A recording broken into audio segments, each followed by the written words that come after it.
Coming up in this episode of the Innovating Higher Ed Podcast, Dr. Norma Jones welcomes Dr. Suha Al Juboori, a visionary educator who established one of the earliest AI departments and runs robotics camps that spark young women's interest in technology.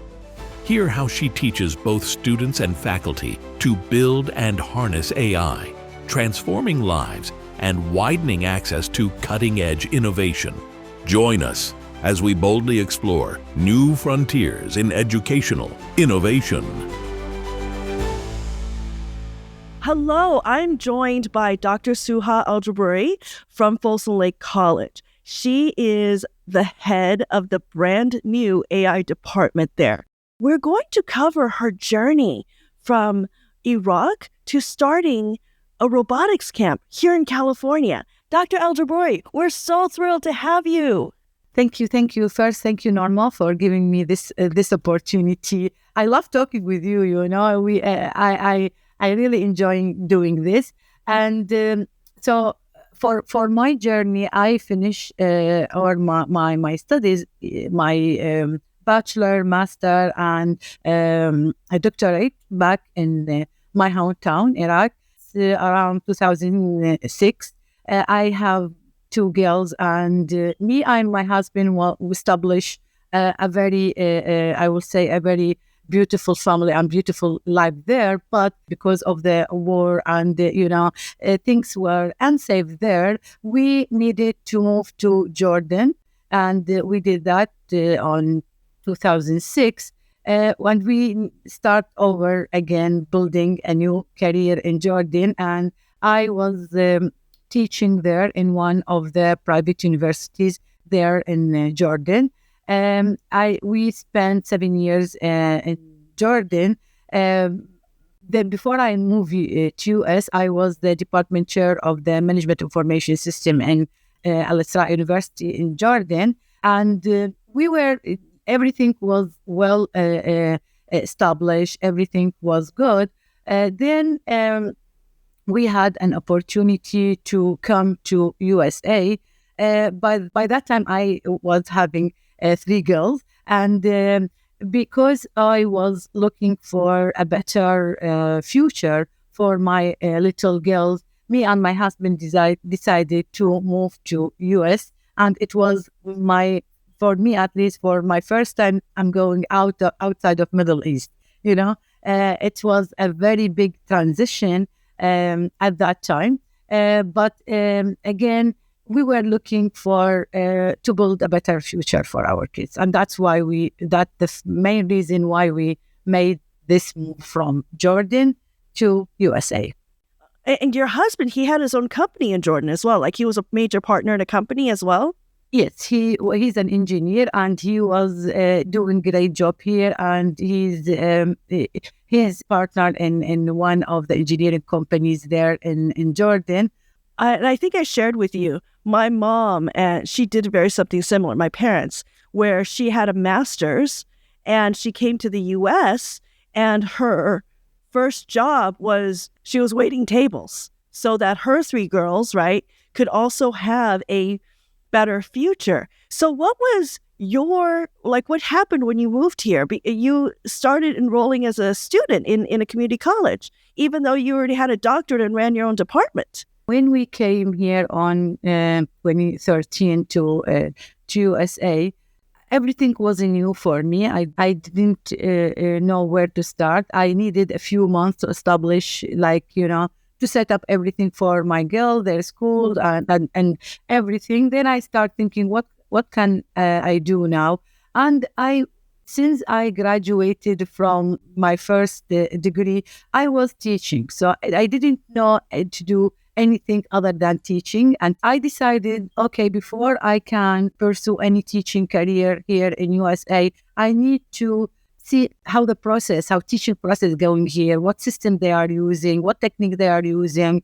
So I will say the best move or the best thing that can I do is to be a student and be part of this teaching environment, learning environment before I can move forward. So I need to work on myself and be educated and be well prepared to continue on my career. So I enrolled as a student in one of the community colleges here in Sacramento. I took a very basic computer science classes, 2 introductory classes, and I did that for 1 semester. And it was really like beneficial. I learned what system they are using, what software they are using, what tool they are using. So it was part of my learning process and one of the preparation steps to build my teaching career. And you talked about your professor noticed you, right? Your confidence, your knowledge. Can you talk to us about that, please? Yeah. So then during one of those classes, we had an assignment, as we give an assignment to our students. And it was, we need to make presentation about one of the subjects. And I did that. Then after I finished my presentation, my professor, he called me and he mentioned, I think you have the experience, you know how to teach, you know how to present. It seems that you have more knowledge than other students. So I shared with him my background and where I came from, what I was doing and all that. And maybe I will mention that multiple times during this conversation, that I got a lot of help from people here. People here was supportive on different levels. So, and that professor is my first help. That then he shared that with the department chair, and they sat with me, told me that you can do 1, 2, 3. They taught me how to apply to a job in the same district and to other community colleges. And that was for 1 semester. By the end of the semester, I got a call from the other community college for a part-time opportunity. And believe it or not, those 2 professors was my reference for that job. And they was so happy when they wrote that reference for me. And then it started from there. I taught for 2 semesters as a part-timer. Then I switched to full-time and Folsom Lake College, and that was in 2017. A lot of times when you see somebody take a class that they've taken before they could teach, I mean, you could have taught the 2 classes that you took, and you didn't start the class by saying, I know how to do this. I have a doctorate. I ran a department. The humility that you approach the situation with of, I'm here to learn. That is so amazing. How did you do that when so many people are just thinking, you could have run the whole joint. You could have run everything. Where does that humility come from? So it's not a humility, but it's a learning process. And, believe it or not, till now, after all those years teaching here in US, every semester on the first day of my class, I tell my students that I'm learning from you. You are not only learning from me. My philosophy, my teaching philosophy is that learning is a bidirectional process. The moment you teach your student, but you are learning from their comment, their question, their interaction, their feedback. You are getting more knowledge, and you can work more on yourself. So that's what I was doing. I was sitting on those classes, and I know that I'm here to learn. I'm not here to teach. I'm here to learn. Even it's not the topics that I'm teaching, but the way they are teaching, the tool that I'm using. So I'm a student because this is all new for me. I don't know how they teach here. I don't know what tools that I am using. And that's what really I was working hard to learn all that. And when I started as a part-time, which is the second semester after I was student, I was teaching the same class that I'm enrolled in. So it was really, it was really funny, but at the same time, that can give you an indication how people here can appreciate your knowledge. How can they understand the level of knowledge that you have? It doesn't matter where you start, how big or how small you start. They can give you the opportunity based on the knowledge that you have, and that's really amazing, and I appreciate that. If I may, I'm going to transition just a little bit. The idea that you're a learner. We talked about how you started one of the first AI departments in California. How did that affect your mindset when you saw AI, that learning aspect versus I know everything or that I'm the expert in the room? You know, I think that it's not only me, that's what every human should be. The moment that you feel that you learned everything, that's when you start failing. So, and especially on this world and in my major, like tech major, computer science, things are changing every day. So you need to, it's not to convince yourself, you need to believe that you are a learner. Because every day there is a new thing. Imagine it, some of your students in the class, they may know more than, especially with the new generation, they may know more than what you know. So you need to always tell yourself, I'm here to learn, not only to teach. And that will make you always be able to develop and do new things and be able to innovate and bring more and better new and good things for your department, for your students, and even for your family. When you have that mindset, this works for everything.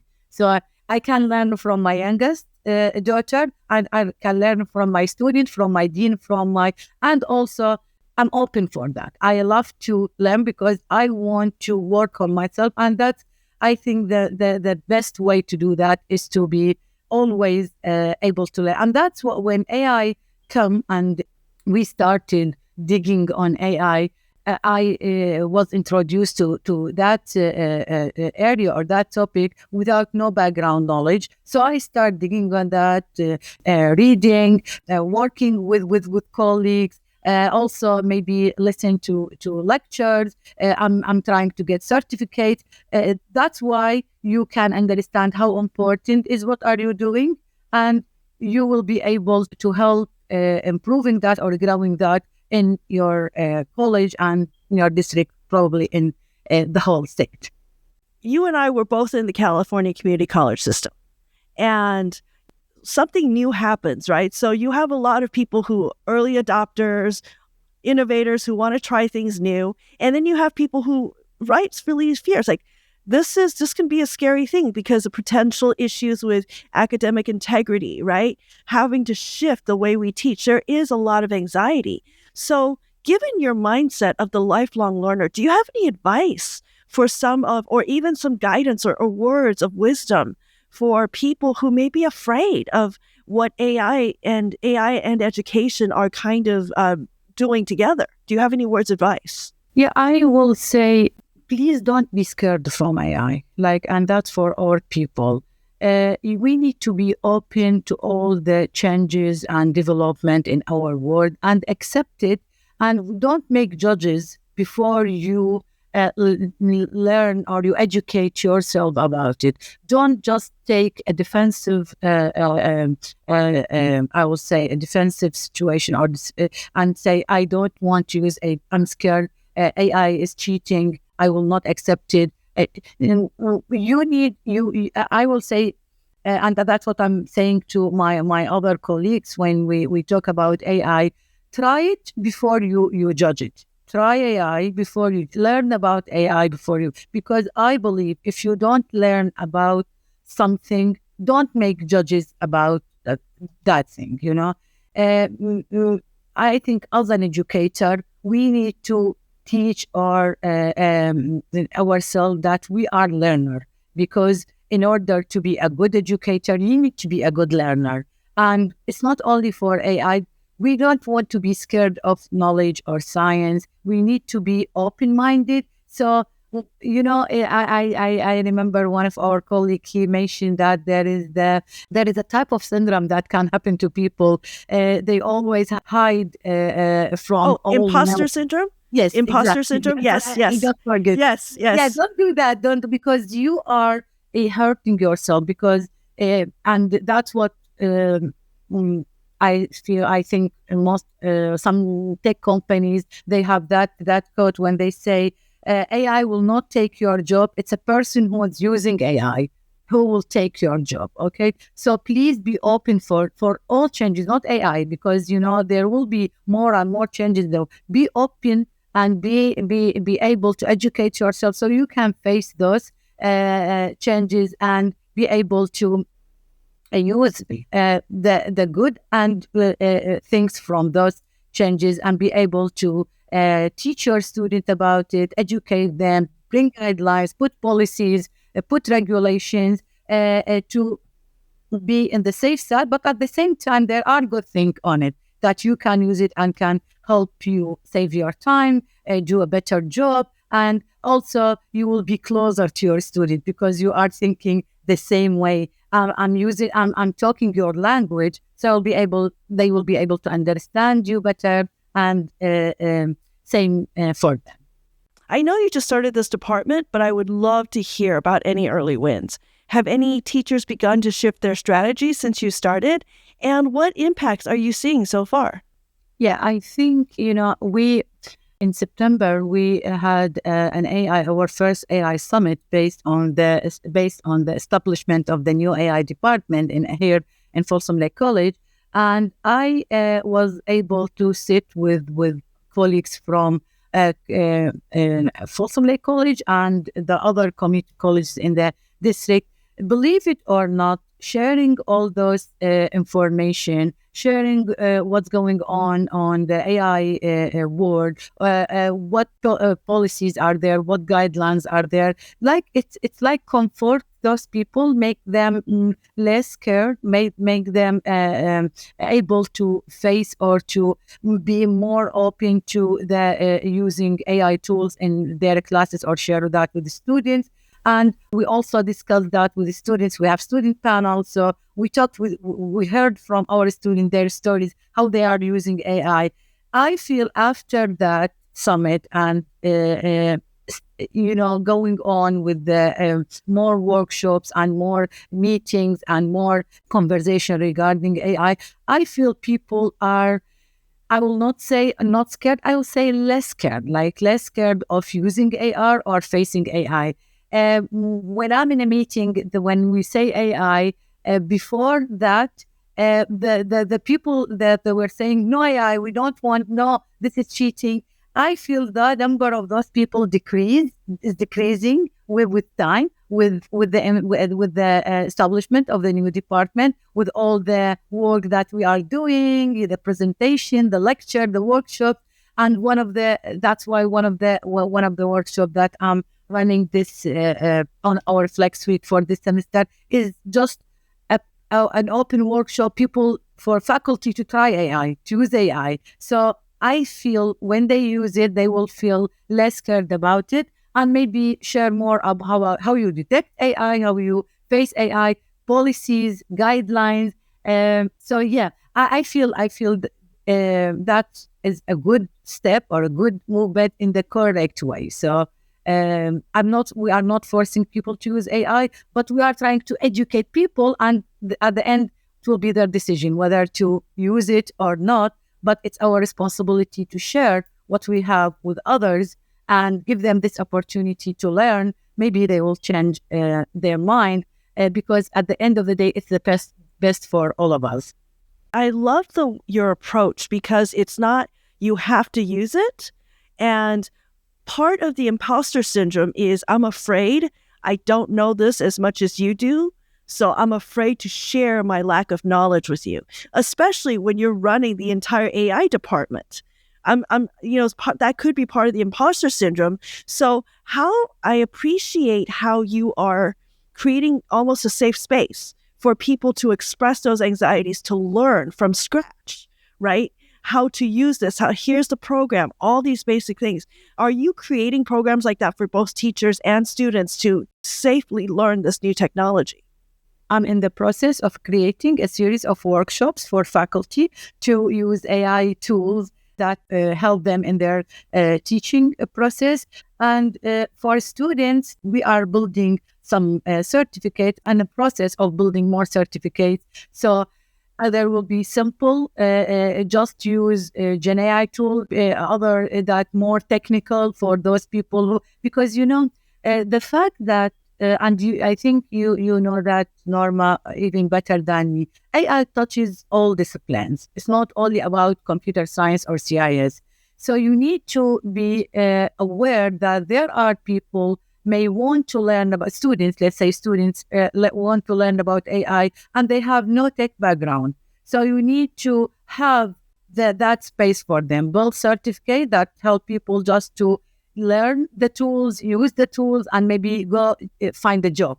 And there are others who wants to, I have a technical background. I want to learn more about methods and algorithms and all those technical tools and codes to build AI applications. So you have that. You need to, I have stuff for business students. I have stuff for accounting, for English, and also for CIS students. And that's how you can reach out to all faculty and have them. You are welcome to use AI. You will be involved. It's not only about STEM major. This is an open invitation for all students and faculty to be part of that. I think that is a main part of the success of the department because it's serving multiple disciplines or students from multiple disciplines. I love that because I'm part of the humanities, yes, communication studies.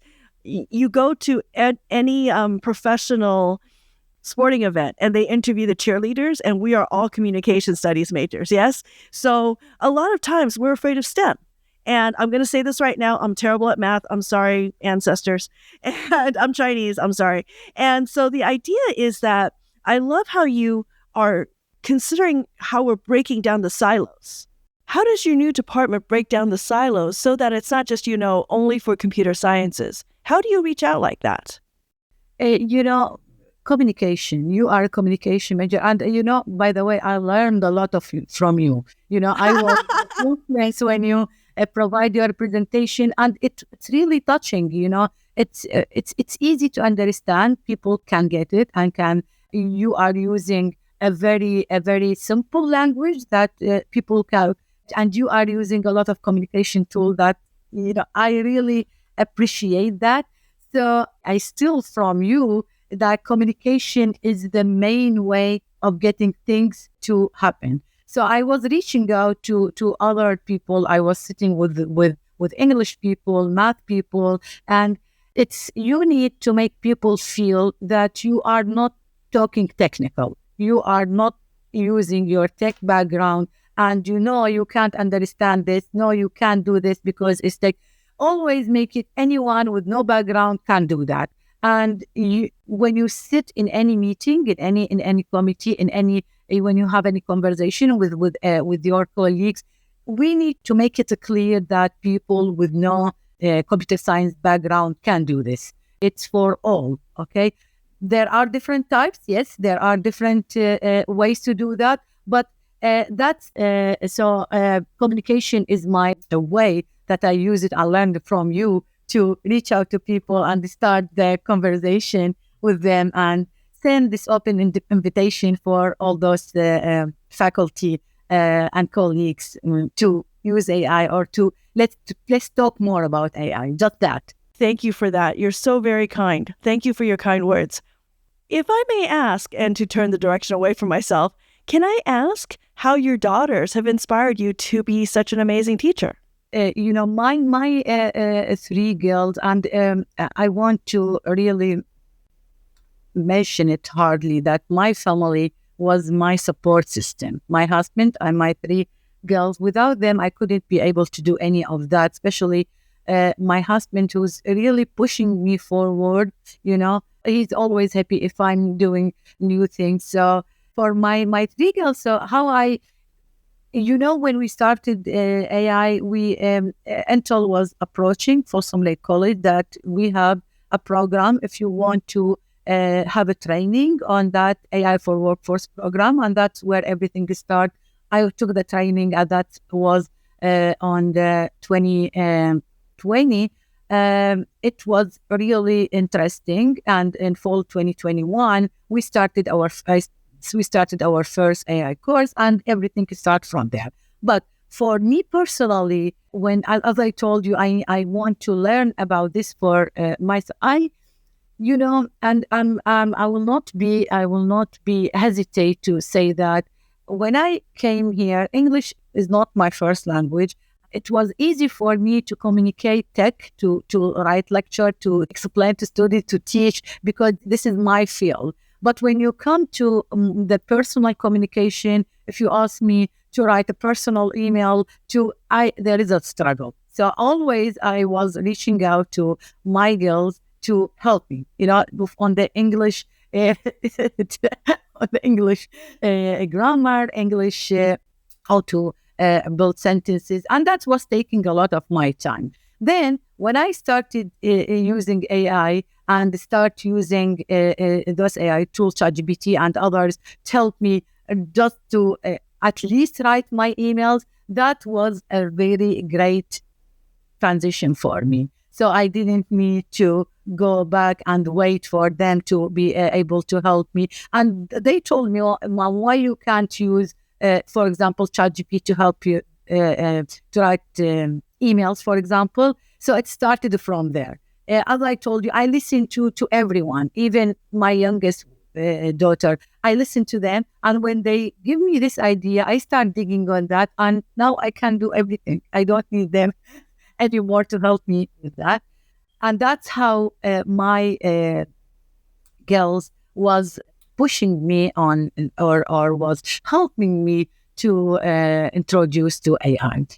That's one thing. The other thing that in my class, it's something personal that I communicate or I work with my students as my kids. So the same time when I want every new things, every all the development, all the good things for my girls, I want the same for my students. So I try to bring all new tools or new topics or new programs, all new ideas, and share it with my students, because I think this is our responsibility as a faculty. We need to be really helpful our students, and to assist them and help them to be a better version of us when they go to find a job or to continue their education. It's all about your passion and your love. So I love to teach, and I love to work my students, and I love to treat my students as my kids.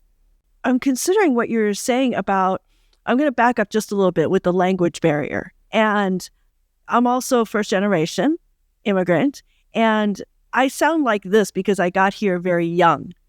So I can mimic accents very well, but still I do have to translate in my head sometimes, right? And what I love about it, when I see a new word, I have to pronounce it over and over again in order to say it. So there's a program called Microsoft Azure, but the first time I saw the word, I saw the Spanish word azul. So azure, I couldn't pronounce it. And I appreciate how AI is now removing some of these language barriers. And do you see that for other students? Do you see that for other faculty? How AI can remove some of the barriers that we just didn't think we could remove before? Language, it could be learning abilities, it could be reading.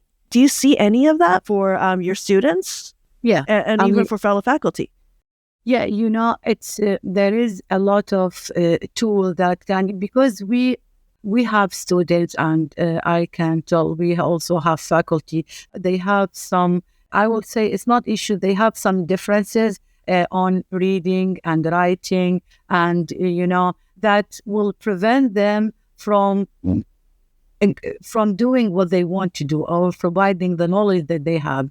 Those tools that help disabled students, they have problems, help to overcome the differences, the communication, the translation, all those AI tools can eliminate that, help to remove those barriers, so we'll have a better communication and we will do a better job. And the amount of the time that we are saving when we use those tools for faculty, for students.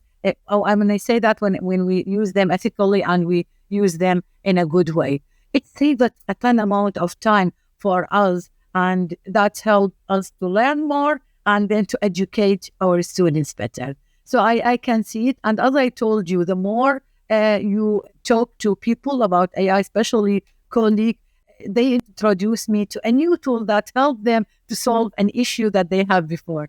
And that's really amazing. That's really a very thing that makes me so glad and so happy, because people know that there are parts of AI. It's not just a cheating tool. We can use it to solve a lot of our problem, not others' a problem. And that's what I personally practice it.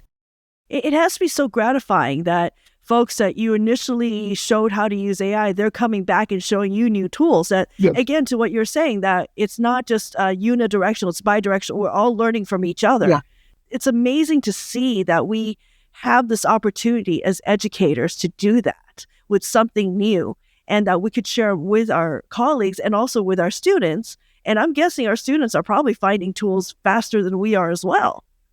Yeah, I usually ask my students if I'm struggling on something. For example, do you know a tool that helped me to make video for this lecture or to make a better video than I have? And believe it or not, I have students, like 1 or 2 students, they just came to my desk and they open an AI tool. You can use this and you can that, and I'm using those. So bi-directional learning can do a lot of amazing stuff for us. I think when those people come back to me and share the new AI tool that they are using, that's when you feel that you succeed, at least on your first step, which introducing AI to your school, your community, so we can go to the next level and try to do more things and to be more advanced things in the AI field.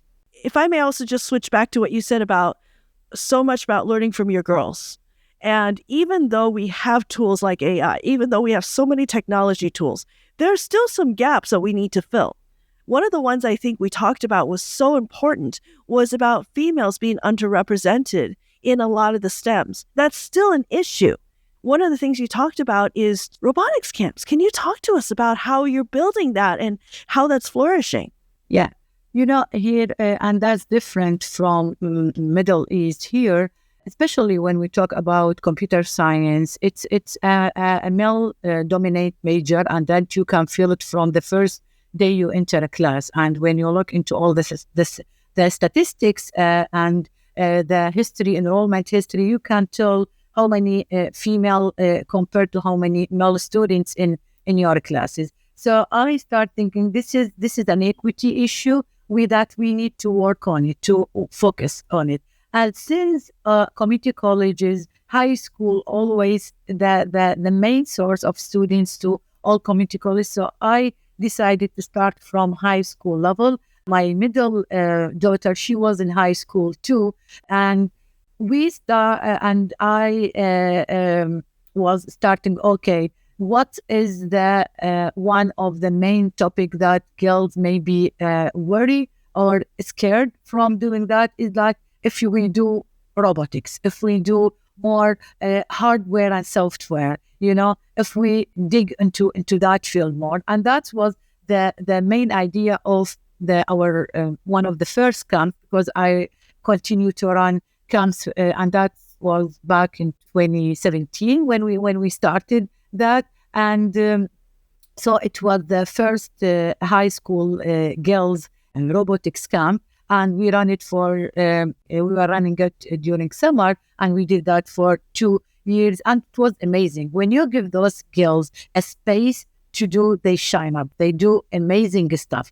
They feel that they can, they have a voice, they can do that, and they can succeed on that. So we started from there, and then we continue to run a camp. And then it was IT Girls, or IT Girls, or IT Girls. So that was the camp name.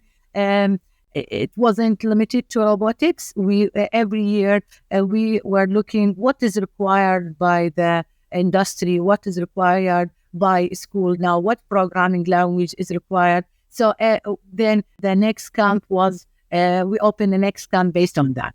Then there is another part. It's so female is underrepresented, and also refugees is another group that's underrepresented. So I start in parallel. So we have those camps, and in parallel, so that was during summer. During winter, we run camps that's for refugee women.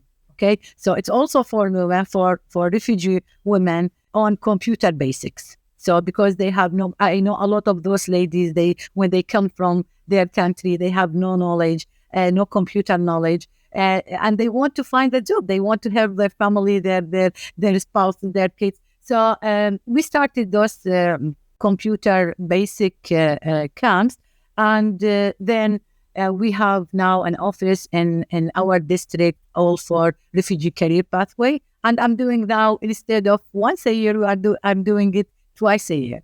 And to share with you, this year, for the first time, and that will happen next week, we will have an AI camp for refugees. Yes. Yeah, I'm going to introduce those refugees to basic AI tools, because they need to learn. They need to find tools that help them find jobs.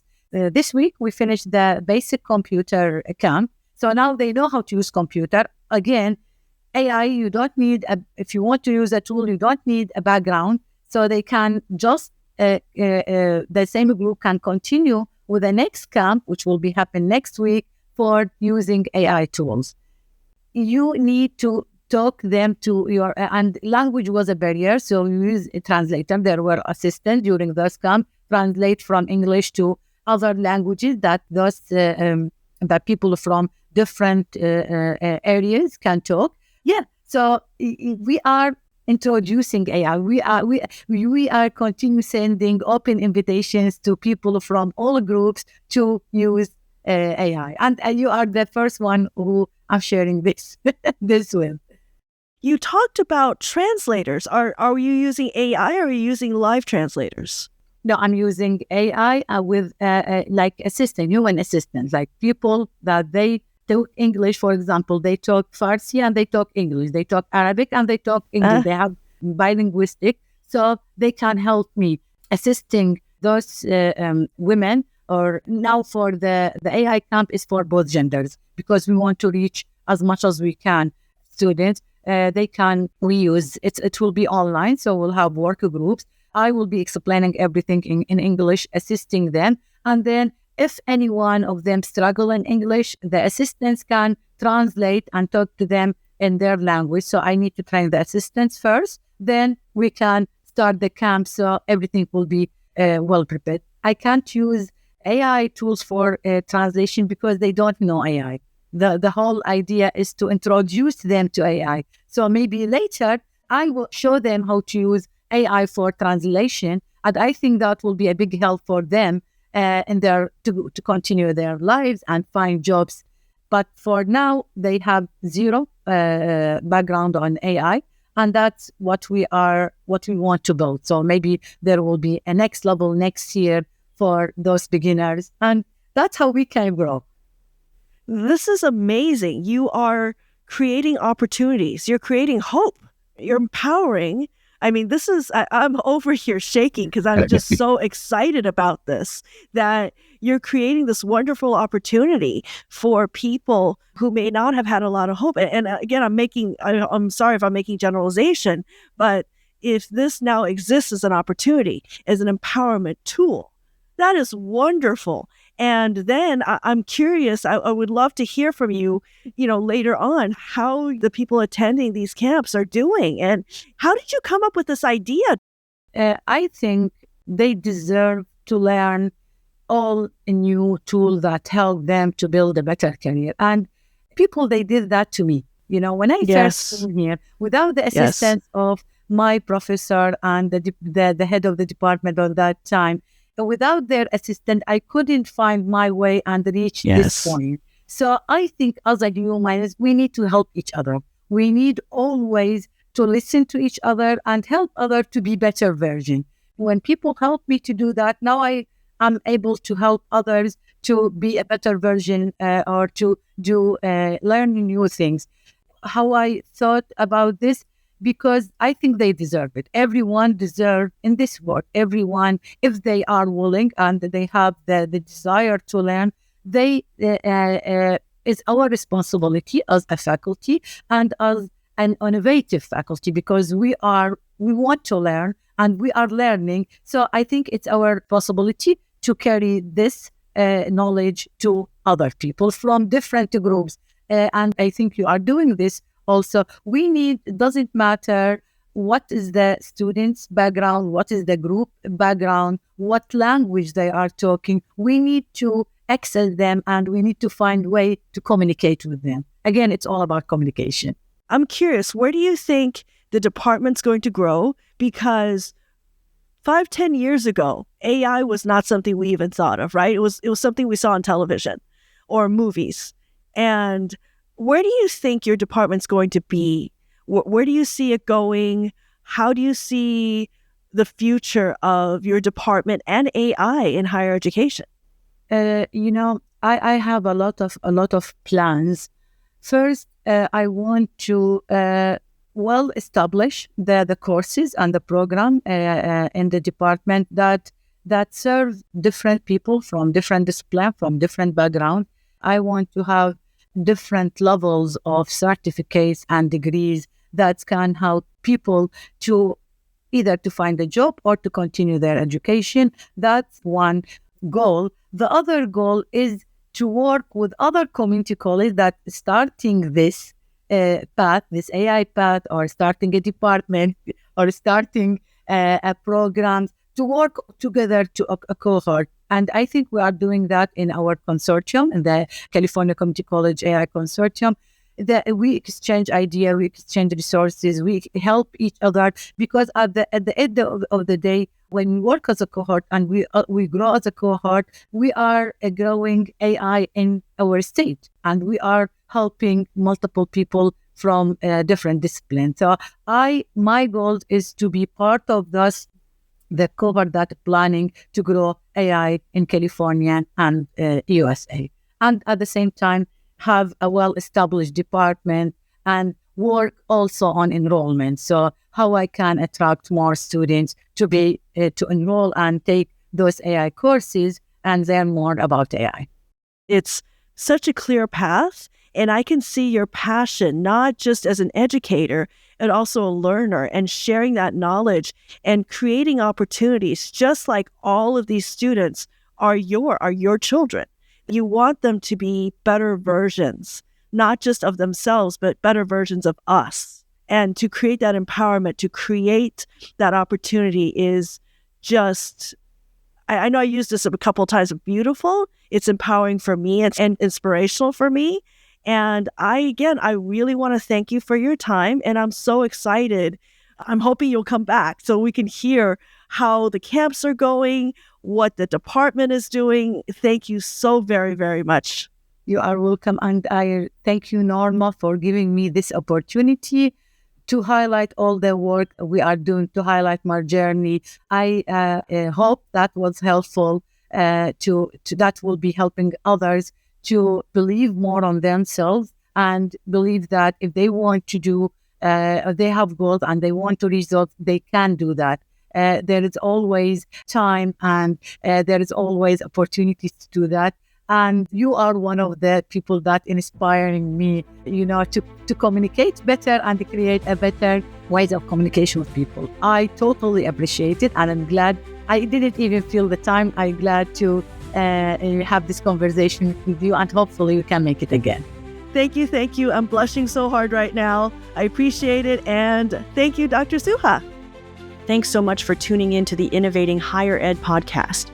If you enjoyed today's episode, please consider subscribing and sharing it with your colleagues and friends. Be sure to join us for our next episode as we boldly explore new frontiers in educational innovation. We would like to thank one of our founding supporters for this episode, the largest system of higher education in the nation, the California Community Colleges.